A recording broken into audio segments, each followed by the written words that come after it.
সকাল সকাল বাবা গেছিল পুকুরে মাছ ধরতে, তো প্রচুর বাটা মাছ নিয়ে এসেছে। আর এই বাটা মাছের ঝাল খেতে না সত্যিই অপূর্ব লাগে। তোমাদের কেমন লাগে অবশ্যই জানিও। মা এখানে সকালে খাওয়ার জন্য প্রেশার কুকারে খিচুড়ি বানিয়েছি। আর এই প্রেশারের খিচুড়ি না খেতে খুব সুন্দর লাগে। এতে দু রকমের ডাল আছে, প্রচুর ভেজিটেবলস আছে। আমি যখন প্রেগনেন্ট ছিলাম মা আমাকে প্রায়ই এই খিচুড়িটা বানিয়ে খাওয়াতো, সত্যিই খুব ভালো লাগতো খেতে। আর এখানে আমি খাচ্ছি, সোনাকে আমার খাবারটাই খেতে হবে, নিজেরটা তো খেতে চায় না। আর সোনার তো সামনে মুখে প্রসাদ দেবার, বাচ্চা না এরকম টাইমে খাবার দেখলে একটু লাফালাফি করে।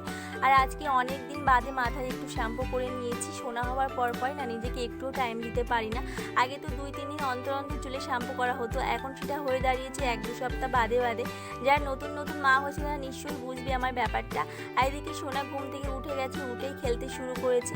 আর সোনার জন্য না সকালে একটা পার্সেল যে এসেছিলো তোমাদেরকে দেখানো হয়নি। আমি অনলাইন থেকে সোনার জন্য একটা লালাপোষ অর্ডার দিয়েছিলাম। এটা খুব সুন্দর এসেছে, ভাবতে পারিনি এতটা সুন্দর আসবে। তো ভিডিওটি ভালো লাগলে অবশ্যই লাইক দিও। বাই।